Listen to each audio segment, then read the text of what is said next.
Yo! Naghahanap ba kayo ng resort na elegante at abot kaya ang price? Na sa itsura pa lang ay talagang magre-relax at mag-i-enjoy ka while chilling with your family or reunion with your barkadas mga kayo pips? At kung hiling nyo din mag-chill time while having coffee, ay talaga nga namang swak para sa inyo to mga kayo pips. Oh, ano pa nga bang hinihintay nyo? Tara na at samahan nyo ko. Yo, sarap mga kaipips. Nandito nga tayo sa Ultra Wind Mountain Resort na matatagpuan sa Cagayan de Oro City. Tara, samahan nyo akong tuklasin kung gaano kaganda ang resort na to.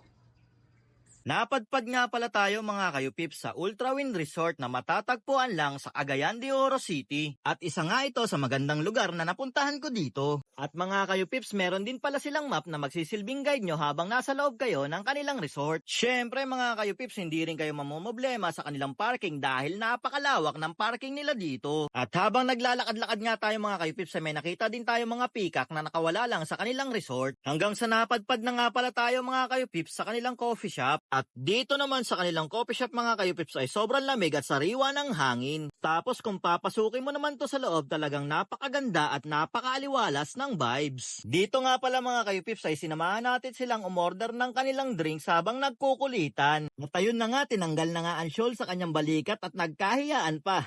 At dito naglayo-layo muna sila ng pwesto. Habang inaantay ang kanilang drinks, galit-galit daw muna kunyari, char. Pagdating nga ng drinks mga kayupips, akala nila maiinom na nila. Syempre hindi muna, kukuhanan ko pa ng video yan. O, di ba? Pak na pak. Pag alis nga namin sa kanilang coffee shop mga kayupips ay umaura pa si Utol, kala mo chicks talaga. Papunta na nga pala kami neto mga kayupips sa kanilang resort at may nangyari pa. Ops, hindi nyo nakita yon. Huwag nyo nang i-replay.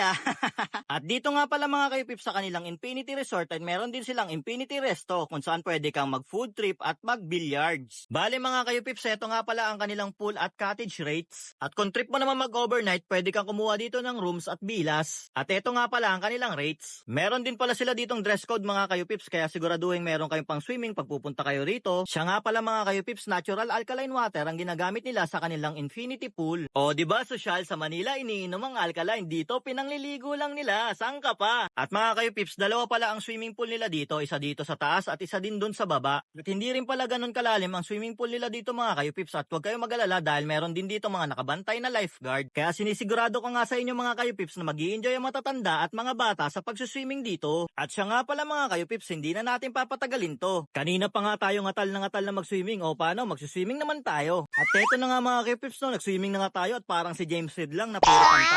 At dito naman sa pwesto na to mga kayupips, parang Daniel Padilla lang ang baksakan. O paano mga kayupips, hindi ko na papahabain to. Pag gusto nyo nga mag-vacation at mag-banding with family, alam nyo na kung saan pupunta.